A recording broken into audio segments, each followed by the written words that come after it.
Hola, soy Matías Tabil de Asociación Libre y hoy estamos muy honrados de tener acá nuevamente con nosotros a la psicoanalista Olga Pilnik. ¿Qué tal, Olga? Muchas gracias por estar acá. Hola Matías, ¿cómo te va? Muchas gracias a vos por la invitación, muchas gracias a la gente que escucha estos videos. Un placer estar nuevamente acá, conversando, dialogando, siempre cuestiones de la clínica que nos interrogan y que nos hacen avanzar y pensar en esto del psicoanálisis, ¿no? Y gracias por tu tiempo y disposición. Sé que tuviste unas semanas complicadas las anteriores, queríamos hacer el video antes, pero no se pudo, pero lo estamos logrando acá antes del fin de año. Faltan 2 días para la conjunción Saturno-Júpiter, me parece que aparentemente va a ser un quilombo astrológico, según lo que dice Astromostra y ¿Ah, los sí? astrólogos. Sí, sí. De hecho, por Ah, ejemplo, el tanque, que le gusta mucho la astrología, está haciendo toda una limpieza del cuerpo, porque dice que va a haber como una cuestión así como lluvia de radiación o algo así, que es mejor ¿cuándo tenerlo eso? el 21, ahora el 21. Falta poco. Falta poco. Y Bueno, toda esta semana que fue tipo eclipse más esto, es como astrológicamente es un momento muy cargado, con lo que ya fue el 2020, que también, ya lo sabemos, ni está hablar. cargado, porque sí, y astrológicamente aparentemente también está muy cargado, como se dan Bueno, un montón de cosas. esperemos, nos entregamos a lo que venga, porque tampoco hay mucha alternativa. No nos queda otra, así que veremos con qué sorpresa cierra el 2020. Sí, En estamos fin, acá y mientras podemos, hacemos. Después no se sabe. en fin. Eh, Vamos con entonces el video que no lo presentamos, se llama Los duelos en la infancia. Y bueno, está buenísimo porque como vos decís, traes un poco de la clínica, un poco de la experiencia y además sé que a la gente le encantan. Tus videos siempre piden por vos. Así que gracias por estar y vamos a arrancar con ese desarrollo. Buenísimo, gracias Matías. Bueno, esto creo que lo habíamos hablado previamente, surgió de una invitación que me hicieron en un grupo, en un seminario del Ameguino, que es sobre el duelo en general, es el seminario y dura el año entero, y a mí me convocaron en particular para hablar sobre los duelos en la infancia, en relación a, bueno, a mi experiencia en la clínica de niños. Entonces, bueno, siempre en otra ocasión he estado hablando también sobre los duelos en la infancia y siempre se plantean como dos grandes líneas. Una que tiene que ver con los duelos constitutivos del niño, ¿no? En la infancia ocurren una cantidad de duelos que van tallando la subjetividad del niño, que la van constituyendo, que la van armando. Bueno, hay una, digamos, una localización de cada pérdida y una reestructuración libidinal en función de esa pérdida y un pasaje a otra cosa, que ya, bueno, nos vamos a meter después más en profundidad con eso, pero esa sería una línea, y la otra línea sería aquellos niños que sufren pérdidas reales, no solamente las que talla su subjetividad, sino, bueno, niños que en la infancia pierden al padre o a la madre o a alguien sumamente cercano, no sé, un tío cercano, un abuelo, bueno, que me ha tocado atender niños que en la infancia, a los 7 años, a los 6, a los 8, han perdido al padre o a la madre y su vida cambia radicalmente, Sin obviamente duda. es un hecho muy traumático. Y entonces la pregunta ante un hecho traumático que tiene que ver con una pérdida real y cercana, la pregunta siempre es, ¿cómo lo lee ese niño? ¿Desde dónde puede primero localizar esa pérdida? ¿De qué se trata? ¿Qué cosas pierde perdiendo al padre o a la madre? ¿Qué cosas de su mundo quedan arrasadas y qué cosas no? Y de qué manera se las arregla con eso? ¿Cuál es su posibilidad de lectura y de elaboración de eso que ocurre? Eso sería un modo de pensar los duelos en la infancia, y el otro modo es que se superponen en algún punto. Es esto que te decía de los momentos de constitución subjetiva. ¿Dónde se superponen? Uno diría, bueno, ¿en qué momento de la constitución subjetiva toma al niño esa pérdida real, si es que ocurre, ¿no? Si un Tal niño cual. pierde al padre a los 4 años, no es lo mismo que si lo pierde en la pubertad. Entonces decías la diferencia de perder a un padre a los 4 años que en la pubertad. Claro, ¿cómo, desde dónde se puede subjetivar esa pérdida? ¿Con qué elementos? ¿Qué elementos ese niño o ese puber construyó hasta ese momento? ¿Qué recursos simbólicos, imaginarios, para poder ubicar esa pérdida tiene a los 12 años, que no es lo mismo que si fuera un niño de 3, de 2 años? Eh, ya desde una cuestión hasta bastante concreta, la cantidad de tiempo que vivió con el padre, digamos, la cantidad de años, de cosas compartidas. Eso sería como desde el sentido común, vivió más cosas con el padre, obviamente. Pero además de eso está en qué momento de su constitución subjetiva, qué recursos simbólicos tiene y desde dónde lee esa pérdida. Que esa va a ser la clave que me parece que une las dos líneas, la constitución subjetiva y desde qué momento lee esa pérdida, porque ambos tienen que ver con la construcción del fantasma. Y me parece que ese es el punto clave. Está bárbaro lo que decís, Olga.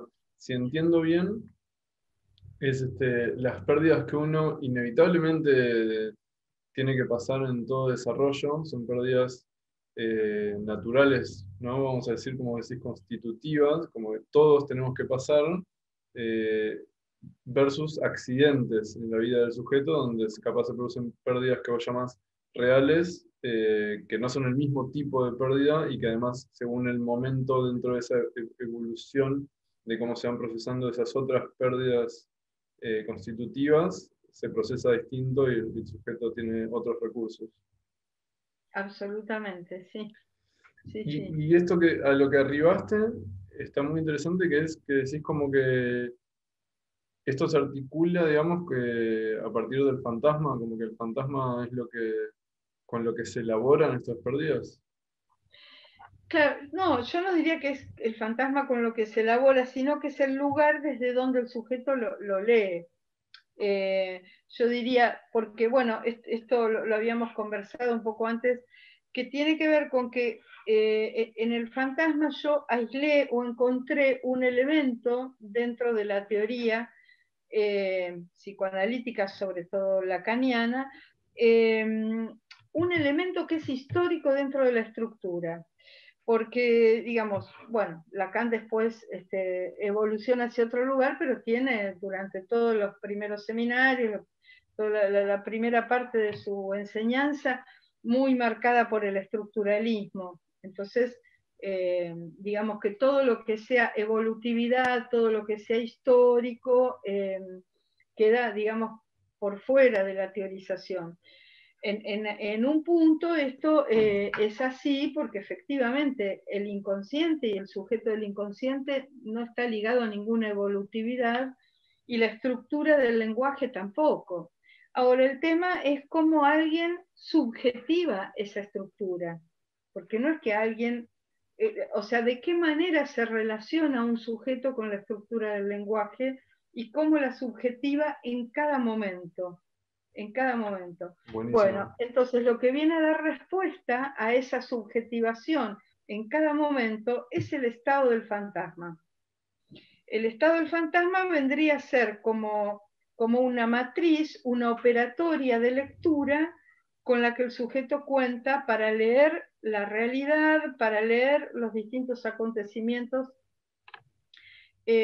Bueno, yo diría que es un modo, como, tal como lo desarrolla Lacan en el seminario 4 respecto de Juanito, como lo vimos en otros videos, es un modo de representar o de pasar al campo de lo representable algo de la castración, ¿no? O sea, cómo el sujeto lee la pérdida, que sería otro modo de decirlo, cómo el sujeto lee algo profundamente castratorio y, digamos, esa lectura y esa localización de la pérdida la vamos a encontrar en el fantasma. Cómo localiza, así como en los fantasmas de Juanito iban apareciendo las distintas funciones que le hacía cumplir al caballo, la cuestión de la jirafa arrugada, el fantasma del fontanero, cómo toda esa secuencia fantasmática nos iba dando la pauta de cómo iba siendo leído algo, ¿no?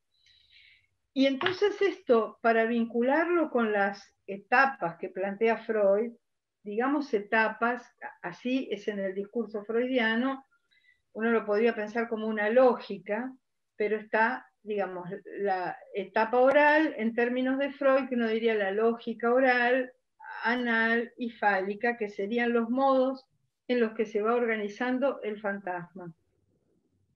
Entonces, un niño que está absolutamente digamos, en la lógica oral, que aún no accedió al plano de lectura que tiene que ver con la lógica fálica, la pérdida la va a subjetivar, para usar el mismo término, la va a subjetivar en un fantasma oral, ¿no?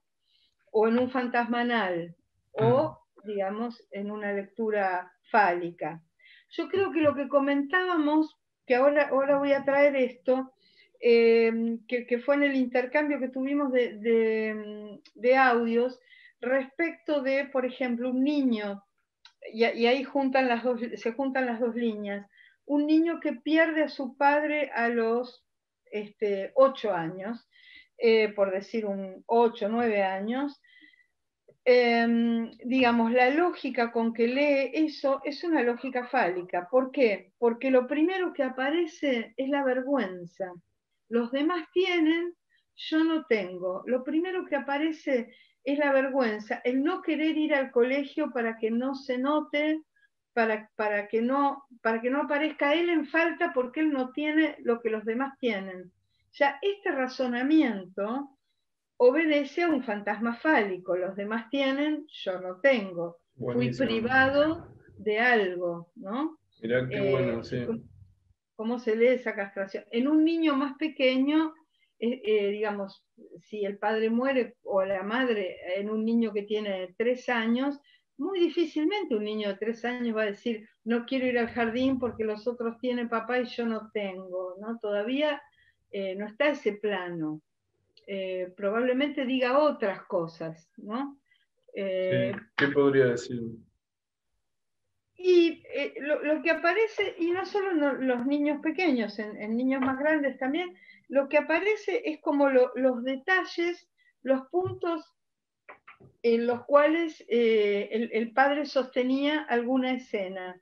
Puede decir, bueno, entonces, ¿quién me va a buscar, por ejemplo? O bueno, o si había algún juego en particular con el padre, no sé, generalmente con los hijos varones y los padres se arman como juegos de pelea o de cierta competencia que queda ligado a veces a un plano oral o anal, ¿no?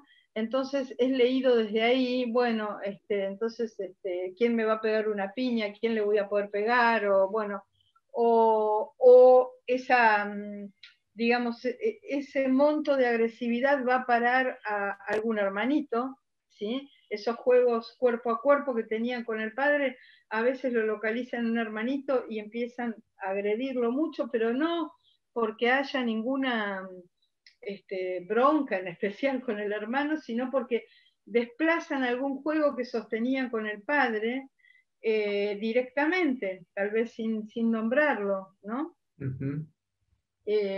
Para poder llegar a ese punto, que es bastante frecuente en los niños que recibí con esa situación, aparece con mucha frecuencia, yo diría en todos, esto de los demás tienen, yo no tengo, y la vergüenza de aparecer con esa falta ante los otros niños. Está bárbaro eso, porque yo también lo he visto mucho en la clínica, ¿eh? Gente que le tocó perder a la figura paterna por alguna razón en la infancia, una de las cosas que le preocupaba era esa vergüenza de sentirse en falta, de sentir que no tenían al padre en relación a lo que le pasaba a las otras personas, ¿no? Que sí tenían, Sí, 100%.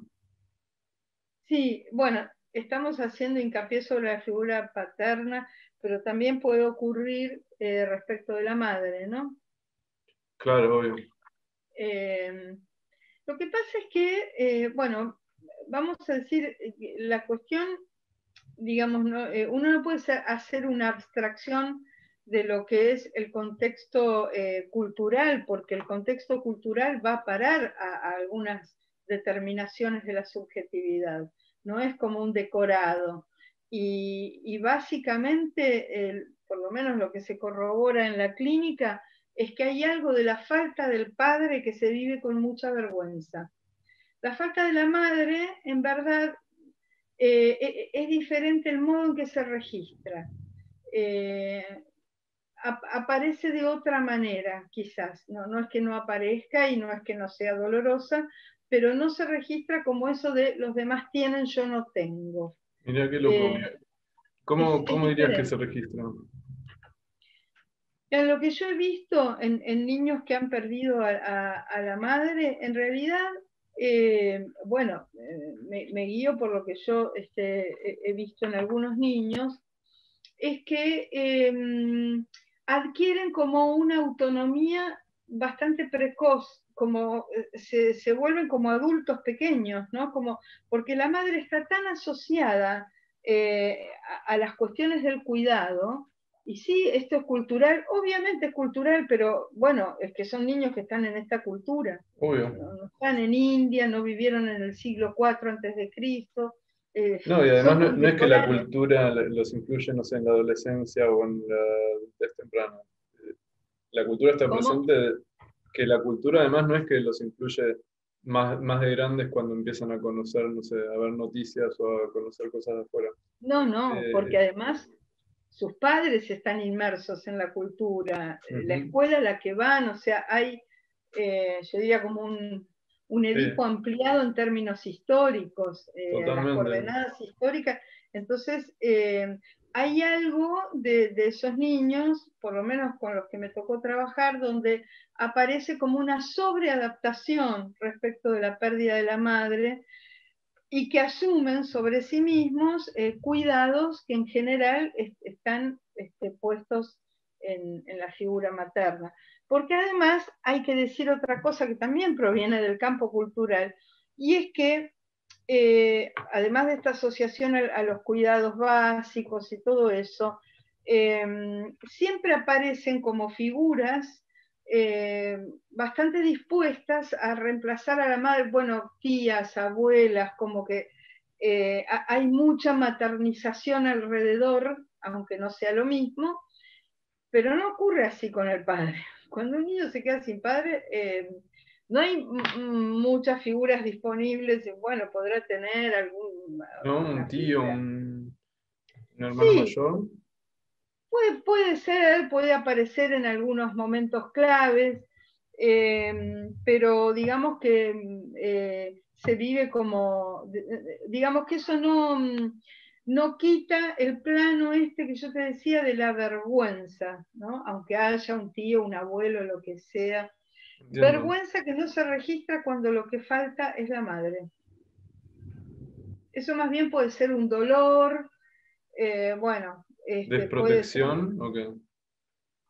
Sí, pero como hay una, digamos, una cierta conciencia de hacerse cargo del propio cuidado, mucho más rápido. Son niños que en general tienen como una independencia y una sobreadaptación muy ya llamativa, ¿no? Ujú. Hasta que algo hace crisis. Porque de eso también me gustaría hablar. Cuando algo hace crisis, cuando algo este, queda por fuera de la lectura que hace el fantasma, de la lectura que puede proveer el campo simbólico, imaginario, fantasmático, para sostener a ese niño. Cuando algo estalla de su mundo. ¿Lo querés dejar para después o querés comentar algo ahora de eso de la crisis? Porque me intriga. No, bueno, porque eso como está conectado con un fragmento de algo literario que iba a traer, quizás dejarlo para después. Perfecto. Pero bueno, el fantasma son los modos, digamos, las distintas estructuraciones del fantasma y los pasajes, digamos, de un modo fantasmático a otro, son los distintos modos desde los cuales un niño, un puber, un adolescente va a ir leyendo las pérdidas en cuanto a su estructuración, en cuanto a lo que va tallando su subjetividad, y las pérdidas que, bueno, que son más accidentales, más contingentes, que pueden ser las pérdidas reales, bueno, la muerte del padre, de la madre, de un hermano, etcétera. Pero sin que nada de eso acontezca, de todas maneras, hay pérdidas que van tallando la subjetividad, ¿no? Y Claro. esas pérdidas es lo que hace que, digamos, se pase de un fantasma a otro. ¿Y cuáles dirías que Eh, son esas pérdidas constituyentes, más universales? Bueno, yo diría que están marcadas por el desprendimiento paulatino respecto de, bueno, de los cuidados maternos, respecto de, eh, bueno, de cierta dependencia, respecto de muchas cosas. Ahora, hay algo que me parece interesante localizar, es que, eh, por ejemplo, el discurso escolar o pedagógico, eh, tiene como unas ciertas pautas en cuanto a que esas pérdidas tienen que darse, ¿no? Y tienen que darse en determinado tiempo, y un niño de 8 años no puede, no sé, ¿Usar eh, chupete? usar chupete, por ejemplo. Bueno, digamos, en el discurso pedagógico esto está pautado de una manera, y muchas veces eso no se da.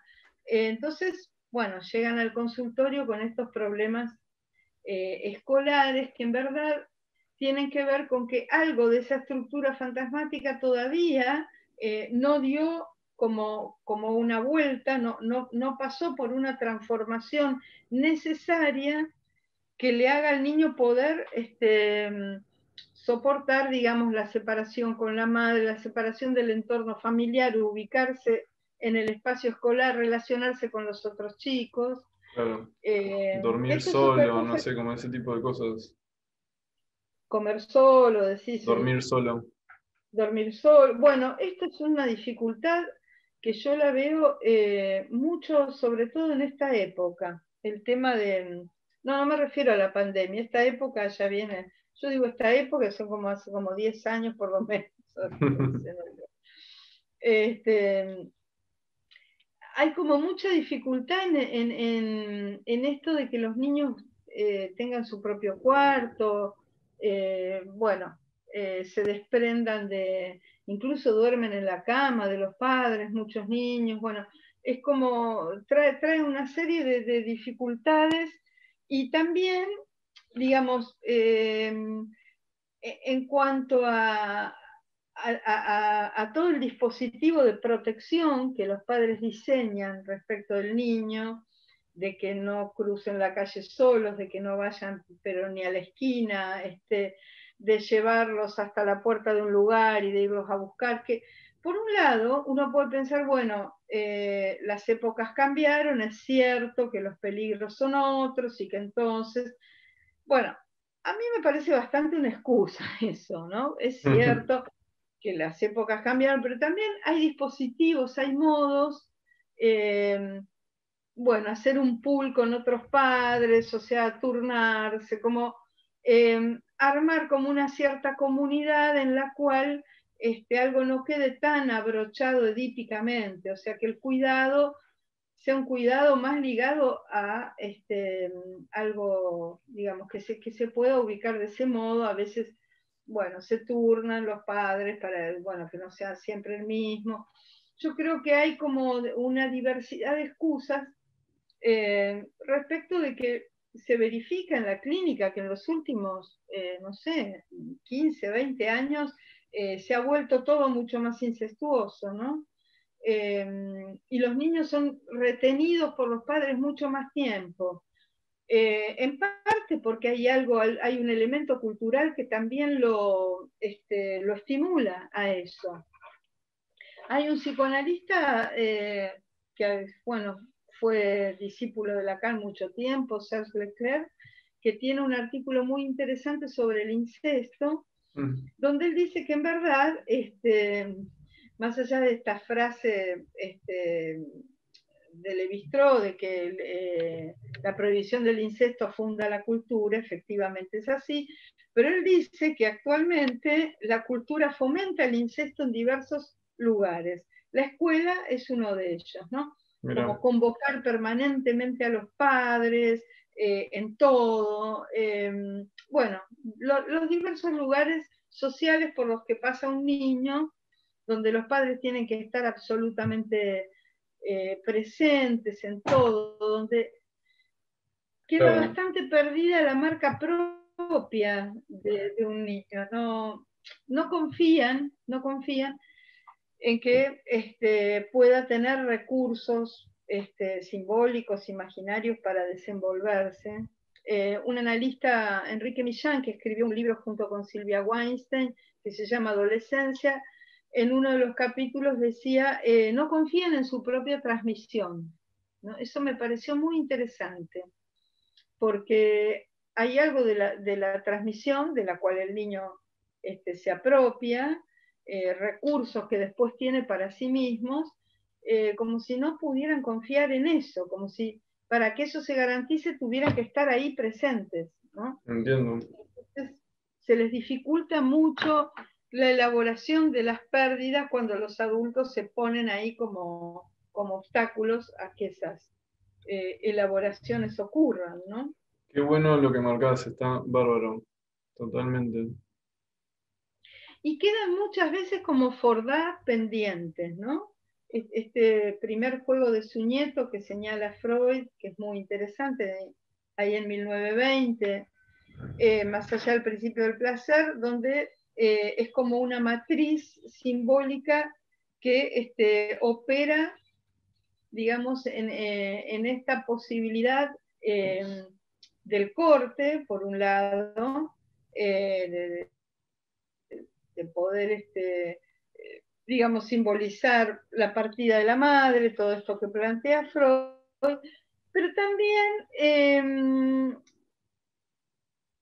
digamos, hay algo, la pérdida de sí mismo también, no solamente desprenderse de la madre, sino desprenderse de una parte de sí mismo que está asociada a la madre, ¿no? Por eso dice automutilación Lacan cuando habla del Fordá en el Seminario 11, en el capítulo de Etiqué y Automatón. Totalmente. Y en muchos niños eso queda pendiente, aparece un Fordá muy tardío, que tiene que ver con lo que en general se llama, bueno, estos diagnósticos psiquiátricos que hacen sobre los niños de TGD, bueno, que los medican con Ritalina, de estos niños que no prestan atención, etcétera, donde yo siempre digo que ahí hacen el foco en todo lo que el niño no hace, no presta atención, no copia, no se queda quieto en el aula y nunca está leído qué es lo que el niño efectivamente hace. Entonces, si uno lee lo que el niño hace es entra y sale del aula, tira un lápiz y lo va a agarrar, o sea, son todas operatorias del Fordá tardío que está intentando escribirse, instalarse en un lugar donde eso es rechazado, un lugar poco adecuado, porque el niño a lo mejor ya tiene 10 años, está en 5º grado, la maestra no lo soporta más, el niño entra y sale del aula, etc. Pero lo que hay que leer ahí es un Fordá tardío, un intento de ubicar una operatoria simbólica que le permita apropiarse de su lugar. Qué groso lo que marcás, me hace pensar un montón. Muy interesante. Sí, coincido de que en el Fordá parte de lo que se inscribe es eso, ¿no? La posibilidad de faltar uno, ¿no? De faltarle al otro, que de hecho, viste, Freud lo pone en un pie, más allá del principio del placer, que el niño jugaba a hacerse desaparecer, o sea, el mismo juego pero con su imagen en el espejo. Decía como niño Claro. o como que él mismo se hacía desaparecer en la imagen, como mostrando de que, claro, no era solo que elaboraba la pérdida de la madre, él también Claro, intentaba hay una hacerse parte desaparecer. propia ahí, claro. Claro. Y mira, Y no hay sé un si plus de goce además, ¿no? yo lo pienso así totalmente. Porque Y además aparecen dos significantes, ¿no? El O y el A, el forda. Entonces, esos significantes de alguna manera que son fundantes y que le posibilitan al niño la separación y ese plus de goce de apropiarse de su lugar, ¿no? Como dice Freud, repite la situación para dominarla. A muchos no les gusta esa frase porque entienden dominarla en un plano como yoico, pero no se trata del yo, el repetir la situación para poder dominarla, yo diría, repiten la situación para poder apropiarse de ella y poder tener un lugar propio, ¿no? mm, A como veces hay dominar, como, decís como apropiarse de la posibilidad de faltar, suponete. exactamente, Está sí, bueno. exacto. Entonces, viste esas palabras, hay palabras de Freud ahí que son vistas como, bueno, como si fuera algo del yo, ¿no? Dominarla, después aparece lo de que el niño se venga de la madre, y eso también está mal visto, la palabra venganza. Es muy interesante que el niño pueda vengarse de la madre, ¿no? Hay ahí una operatoria donde lo coloca el niño en una posición activa, ¿no? Mm. De poder retirarse él de ahí, ¿no? Apropiarse de la situación y de su propio lugar. Eso es una operatoria que muchos chicos no se ha dado tempranamente y entonces aparece desplazada a los 9 años, a los 10 años, y eso es lo que trae síntomas escolares, porque lógicamente están intentando inscribir un FORDA en un lugar donde lo que se espera de ellos o la demanda que se ubica sobre el niño es una demanda muy diferente, de que respondan como si ese corte ya hubiera sucedido. No, Me está parece que hay... buenísimo. Eso de la venganza no lo había pensado tampoco. Yo siempre también como que lo veía como algo, o sea, no sé si malo, como dicho por Freud, ¿viste? Pero como que no estaba tan de acuerdo, pero ahora que lo mencionás está bueno como leerlo desde esa óptica. Mira, y te iba a preguntar esto, no sé si nos vamos un poco de lo que ibas a seguir desarrollando, pero esto que traes como una especie de tendencia de la cultura de no fomentar el Fordá o no fomentar como esta inscripción de la separación, ¿viste? Esta posibilidad de faltar.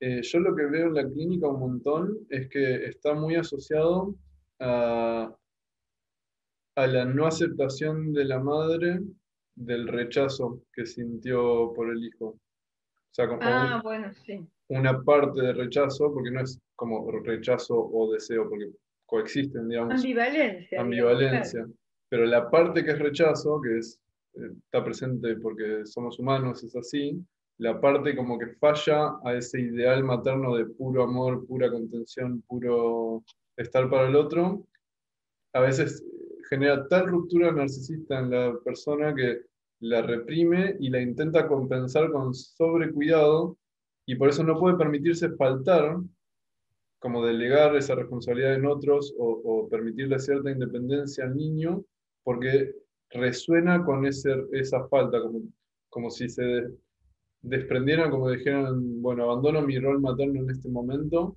pero como eso está tan en conflicto, prefieren estar constantemente para no sentirse mal. Yo estoy absolutamente de acuerdo. Es absolutamente así y verificable en la clínica, porque cuando las madres, digamos, son muy controladoras, en verdad la pregunta que instalo ahí es qué es lo que están controlando. Y lo que se controla es su propia ambivalencia, exactamente como vos lo planteás. Y es muy difícil delegar en esas circunstancias porque cómo controlan esa ambivalencia, ese elemento de rechazo que está también, no está solo el deseo. Por eso en ese aspecto son tan importantes las entrevistas a padres, que se tenga en claro que en las entrevistas a padres es un lugar donde los padres tienen que sentirse, digamos, muy confiados en transferencia con el analista que va a ser el analista de su hijo, si es que ese análisis ocurre, como para que puedan nombrar estas cosas, que no se sientan como juzgados por el analista, como a ver si son buenos o malos padres, ¿no? 100%. Sí, porque ahí justamente ese rechazo es lo que los hace sentir mal los padres. Claro. Entonces, obviamente, no van a tender a nombrarlo en un principio, digamos, a menos que exista esa confianza. Claro, pero además si se instala una cuestión super yoica del lado del analista, donde espera escuchar, bueno, en qué fallaron esos padres, que es algo bastante común ese modo de abordar las entrevistas con los padres, en qué fallaron, en qué no cumplieron su función paterna o materna, esto va a reforzar la cuestión de, bueno, reprimir absolutamente esa ambivalencia, esa parte, y no poder desplegar con tranquilidad en un lugar donde saben que pueden ser escuchados todos los sentimientos que surgen en relación a ese niño. Bueno, me parece Sí, que eso es fundamental. total. Y mira, aclaro para la gente que está viendo, y te pregunto a vos también, porque me interesa saber qué pensás. Eh, lo que estamos nombrando del rechazo, yo lo que pienso es que, aunque parezca contradictorio o paradójico, contraintuitivo, es darle lugar a ese rechazo, es sano para el vínculo entre la madre y el hijo y le permite al hijo separarse. Absolutamente, absolutamente de acuerdo, totalmente. Sí, porque si es todo deseo, todo amor, todo queda tan cubierto, todo es como en una película americana de esas malas, porque hay películas americanas buenas, realmente no se le da lugar a nada propio, ¿no? Eh, bueno, por eso me gusta más el cine alemán, porque ahí es todo, caminan por las calles de Berlín completamente solos, ahí en las películas de Wim Wenders, ya hicieron el Fordá, es un... Y ahí le hicieron de verdad el Ford Da, porque es en ¿Eh? alemán, que le hicieron Claro, el Ford Da de verdad. sí. Este, bueno, de paso recomiendo una película de Wim Wenders extraordinaria para localizar algo de esa cuestión que se llama El movimiento falso. Es una película de 1978 donde la película justamente empieza con una discusión de un sujeto ya adulto, ¿no? Como de 40 años, no sé, o 30 y algo, donde él vive con la madre, rompe un vidrio en medio de esa discusión y se va de la casa y se va y a partir de ahí empieza todo un derrotero sumamente interesante donde él quiere ser escritor, ¿no? Es como que hay ahí un corte, un quiebre, bueno, Siempre hay hay escritores que ver, en las cosas que contás. ¿eh? Siempre hay escritores en las cosas que contás. Siempre hay escritores, sí, siempre hay escritores. Este, bueno, el deseo de ser escritor es un deseo en ruptura con algo, ¿no? La escritura surge en medio de esa ruptura siempre. Bueno, hablando de eso justamente, una cosa que no quería olvidarme de decir es que, porque veníamos hablando de cómo un niño subjetiva, elabora la pérdida, por un lado, bueno, cómo arma sus duelos, sus pérdidas respecto de su constitución subjetiva que entraña una cantidad de pérdidas que van sucediendo estructuralmente y lo habíamos cruzado con pérdidas reales que pueden suceder. Pero además de eso, que son dos coordenadas fuertes, hay algo que se llama el mundo, en donde hay cuestiones que fallan en el mundo, hay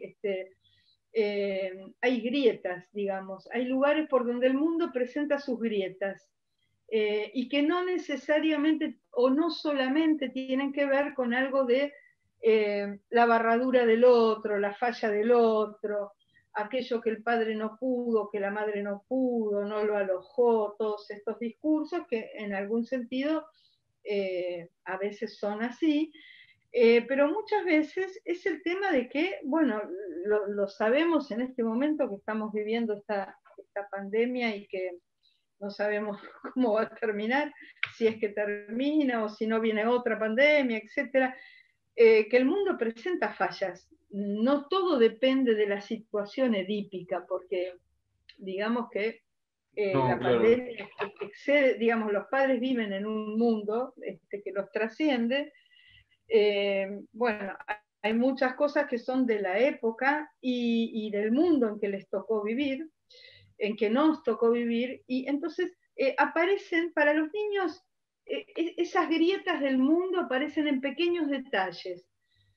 Pues yo te diría que no es que vean, bueno, algo como decir, bueno, en este momento lo que está pasando es muy fuerte, la pandemia, bueno, todo lo que pierden respecto de encontrarse con otros compañeros, amigos, ese lugar, digamos, de encuentro escolar o con familiares que no viven cerca, etcétera. Pero más allá de esas cosas fuertes, ocurren pequeñas cosas, pequeños detalles, la muerte de una mascota, bueno, pérdidas muy, que desde el punto de vista de un adulto no son terribles, que bueno, se le murió el perrito, sí, es triste, pero bueno. Pero desde el punto de vista de un niño, son como los lugares donde el mundo empieza como a mostrar sus quiebres, sus grietas, que no cierra todo como en las películas americanas, ¿no? Que no es todo tan ideal, sería. Que no es todo tan ideal y que no todo cierra y que muchas veces hay padres que explican, sobreexplican, quieren como de alguna manera cubrir esas grietas, esos quiebres que el niño de todos modos los empieza a vivir en detalles pequeños. Mm. Eh, Pequeños desde el punto de vista de un adulto. Para ese niño no son detalles, son cosas fuertes en las que empieza a advertir que el mundo no es así tan ideal como se lo contaron o se lo cuentan, y empieza a ubicar una cantidad de cosas y lo resistentes que son los adultos para poder admitir eso, ¿no? François Dolto decía que era muy difícil que los adultos pudieran hablar de la muerte con los niños, que cuando los niños eh, los interpelaban directamente acerca del tema de la muerte, los adultos evadían, iban hacia otro tema, cambiaban de tema o le arman como una suerte de cuentito que resulta muy insatisfactorio, no Mm. sé, que se van al cielo, que esto, que lo otro, que no cierra, porque los niños siguen preguntando, ¿no? Como decía Freud acerca de la muerte y la sexualidad, ¿no? Cómo vienen los chicos al mundo o cómo se va la gente de este mundo, son las dos grandes preguntas, sería, ¿no? Entonces, pero bueno, Dolto lo había situado en relación a esa dificultad de los padres de hablar con los niños acerca de la muerte, eh, que yo también diría es una dificultad de hablarse a sí mismos sobre la muerte, ¿no? Es un tema que tal vez ellos mismos no tengan elaborado, que bueno, es como algo que van evitando. Ujú. Y sin embargo, digamos, estos intersticios se cuelan en la vida de un niño, ¿no? Eh, bajo distintas formas. Bueno, habíamos hablado, no sé si este es el momento, o si a vos te parece bien, Matías, vos decime, Me parece muy bien. de leer un muy breve fragmento de un cuento que se llama Bello, que está inédito todavía. Es un cuento que va a formar parte de un libro que se va a llamar El vestido de arpillera. Eh, bueno, Un honor eh, tener la primicia en tal caso de este sí, texto inédito por ahora. que tiene que ver con la perspectiva de una niña de 9 años respecto de una muerte que observa, y bueno, no lo explico más porque explicar un cuento, lo único que digo es que está en el contexto de un hecho político real, sucedido en la Argentina, que tiene que ver con el Rosariazo en el año 1969, donde mueren, mata la policía a un estudiante llamado Adolfo Bello, y a Cabral, que también formó parte del Rosariazo. Pero bueno, Adolfo Bello era un estudiante de ciencias económicas. Entonces la perspectiva del cuento, por eso se llama Bello, está desde una niña que tiene 9 años en ese momento, año 69. Entonces, bueno, lo leo. Ahora que su sueño se interrumpía varias veces en la noche por el sonido constante de las sirenas de ambulancias, en este tremendo año 2020, recordaba aquella mañana de mayo donde creía que el miedo había comenzado, cuando iba por las calles de Rosario de la mano de su tío. Aunque vaya a saber, porque el miedo en verdad estaba detrás de cada cosa. El mundo podía rasgarse o detenerse sin que nada lo explicara suficientemente. Como el día en que desapareció su tortuga. La buscó por toda la casa inútilmente. Solo unos días después, su amigo Sergio, que vivía en la casa de al lado, le contó que se la había comido su perro. Le pareció entonces ver algo raro en los ojos del perro de Sergio y ya no quiso regresar. En aquella caminata con su tío, Emilia tenía 9 años cuando llegan finalmente donde él tenía que reunirse con un compañero.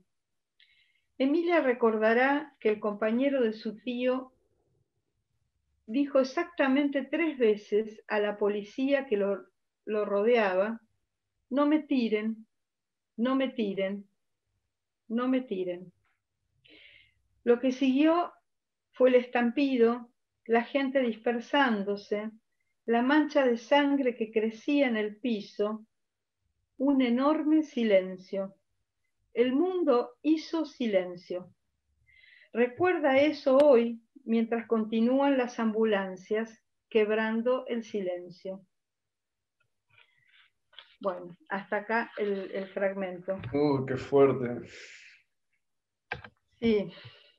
Está re lindo. Gracias, Matías.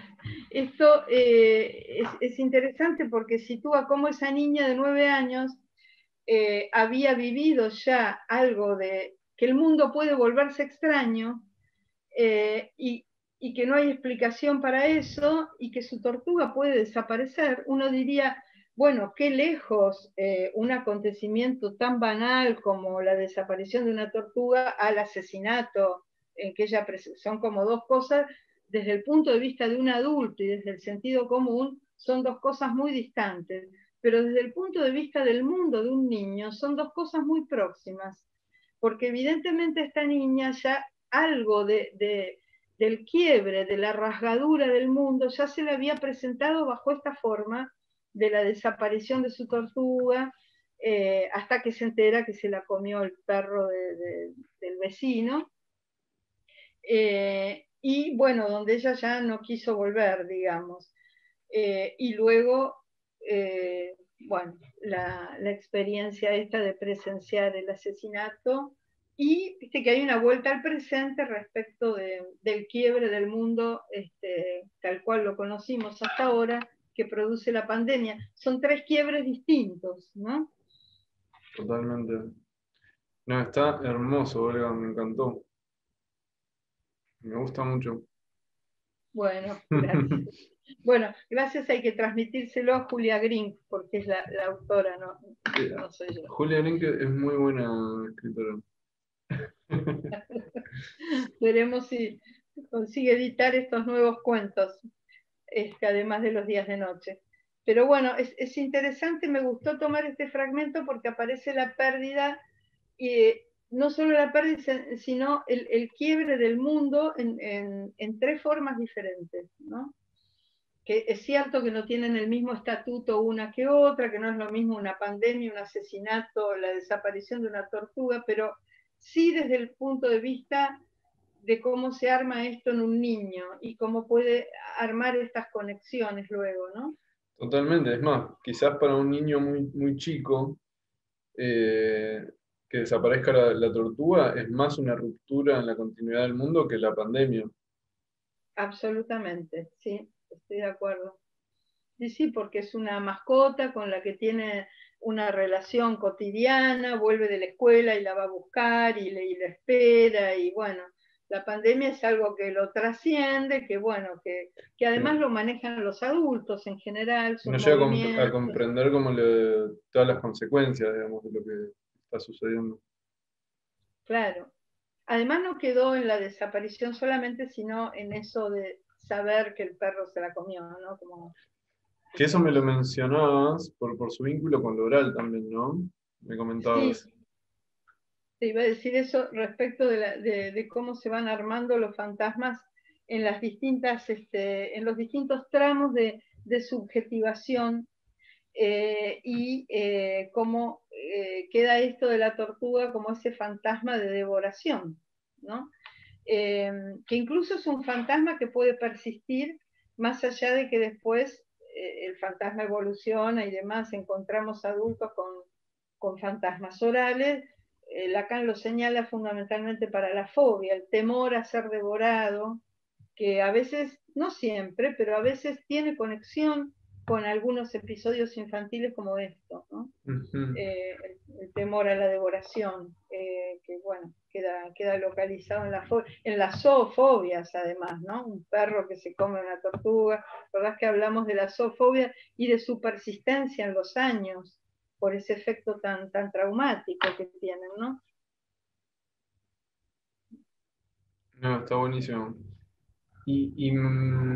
También charlábamos, yo te preguntaba, claro, ahí está claro cómo la pérdida se puede vivir de una lectura oral, y te preguntaba también, por ejemplo, la lectura anal, cómo se vive, digamos, cómo elabora la pérdida, qué lugar le da. Claro, desde un fantasma anal, bueno, por supuesto que lo anal siempre tiene que ver con el control, ¿no?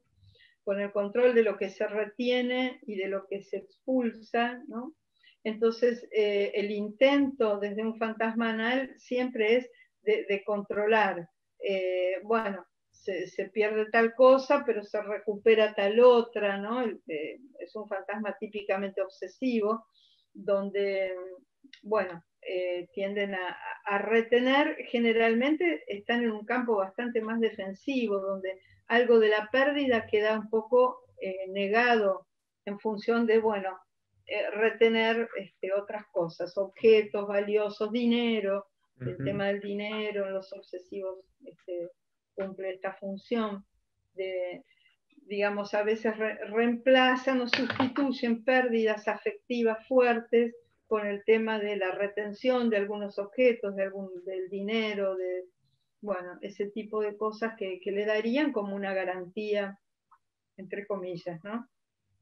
No lo es, pero digamos, fantasmáticamente lo es. Eh, y los niños en este caso se vuelven como más ritualistas de algunas cosas que ya formaban parte de su cotidianeidad, pero al tener pérdidas fuertes se aferran a ciertos rituales que los sostienen. Eso en la lectura oral. Y la lectura fálica es la que hablamos al comienzo de todo, que es todos tienen lo que yo no tengo, ¿no? Como que va a quedar expuesta esa falta, esa castración, esa falta de padre, hablamos, o falta de la madre, pero se arma de una manera distinta. Bueno, esas serían como diversas lógicas desde las cuales se puede leer, localizar la pérdida y elaborarla, ¿no? No, clarísimo, además viste, me estoy acordando como caso, viste, de la clínica, está bárbaro. Y que además tiene que ver con, bueno, el desarrollo de Abraham, ¿no? Que después toma Freud también en relación a las etapas, y cómo aparecen distintos sentimientos también en relación a cada etapa. Por ejemplo, vos dijiste que la vergüenza era muy típica de la etapa fálica. Eso lo elabora Abraham totalmente. Y después me Mm. comentabas que la fantasía de devoración también está muy relacionada con la identificación, cosa que también analiza Abraham y los psicoanalistas de esa primer camada. Claro, porque tiene que ver con la incorporación, ¿no? Eso es el sujeto incorporando, ¿no? La fantasía de ser devorado es más bien la fantasía de ser arrasado, ¿no? Como, eh, ahora, el tema de la incorporación tiene que ver con la identificación, con poder apropiarse. Sería, digamos, en el plano pulsional, lo equivalente o lo más cercano a lo que podría ser esa apropiación de la que hablábamos en el Fordá. Lo que pasa es que en el Fordá, digamos, aparece otra complejidad, porque en el Fordá aparecen dos significantes, no es solo el plano pulsional. Freud dice, hay una satisfacción pulsional en tirar el carrete, sobre todo en tirarlo y en recuperarlo. Eh, pero además de esa satisfacción pulsional, aparecen dos significantes, o sea que ya tenemos ahí la estructura del síntoma, que va a ser satisfacción pulsional y además va a cifrar el significante de ese sujeto. O sea que, Ujú. digamos que en el Fordá uno ya tiene la estructura del síntoma, lo significante y la satisfacción pulsional. Es como muy, Un digamos, paso grande subjetivo, como para escribirlo sí, eso. claro, porque tiene la posibilidad de escritura y de satisfacción pulsional, o sea, de escribir, de satisfacción pulsional y escribir al mismo tiempo esa satisfacción. Ya sería bastante más elaborado, por supuesto, que esa dimensión oral de simplemente de incorporación, ¿no? Muy interesante. Y esto que decís como de la fantasía de ser devorado, como ser arrasado, es como una Bueno, fantasía que tiene que ver con ser incorporado al otro también, o cómo es? claro, ser incorporado al otro más bien es como que el otro arrase el propio lugar, como que en ese lugar aparece un vacío, ¿no? Mira. Eh, bueno, eso creo que lo hablamos en otros videos, está muy vinculado a la fobia, ¿no? Que Pero tiene que ver digo, con esa fuerte demanda del otro en la cual aparece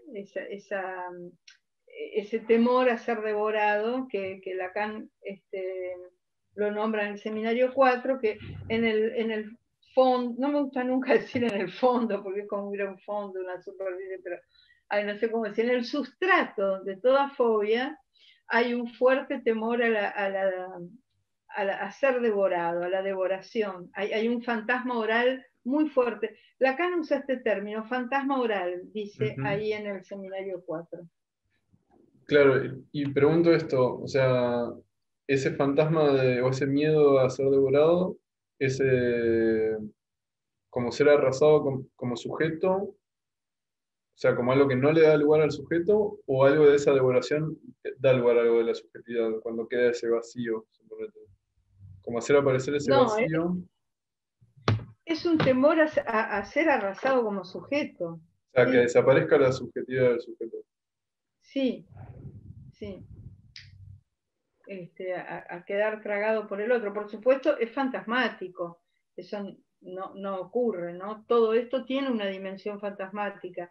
No es que efectivamente queda arrasado por el otro. Bueno, ese es el trabajo que generalmente se hace en el análisis, ¿no? Cuando se habla de atravesamiento del fantasma, no es una cosa tan pomposa ni que ocurre solo hacia el final del análisis, sino que es el trabajo constante, el trabajo analítico de que algunos de estos fantasmas puedan ser atravesados, de que algo de esto del ser arrasado por el otro, que se presenta, digamos, cuando el sujeto tiene que atravesar alguna situación particular, laboral o su pareja o lo que sea, le aparece este fantasma, o sea, es leída esa situación, volvemos a desde donde un sujeto lee, desde ese fantasma, y el trabajo del análisis es poder, bueno, atravesar ese fantasma, ¿no? porque esto de ser arrasado por el otro no deja de ser un fantasma, no es que efectivamente ocurre. Ese es el punto, ¿no? Está interesantísimo, Olga. Me encantó. Bueno. ¿Qué decís? ¿Dejamos acá o querías desarrollar algo más? No, me parece que ya las líneas principales están y bueno, en todo caso si hay preguntas porque es un tema que da para mucho, es un tema muy clínico, y por ahí ver, bueno, si surgen algunas preguntas sobre esto, trabajar sobre esas preguntas. Eh, Sí, me encanta, me encantó todo y totalmente es algo muy clínico y me encantó la articulación que hiciste entre conceptos teóricos que capaz uno estudia muchísimo dentro del psicoanálisis, pero cómo se observan clínicamente me pareció brillante. Así que muchas gracias, Olga. Dejen las preguntas Gracias y a vos. comentarios a ver si de ahí se dispara una continuación de esta temática o cualquier otra cosa. Vamos a ver qué sale. Así que vamos a seguir la próxima, 2021 probablemente.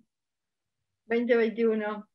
Gracias, Matías. Adiós, Olga. Bueno, saludo a todos. Chao.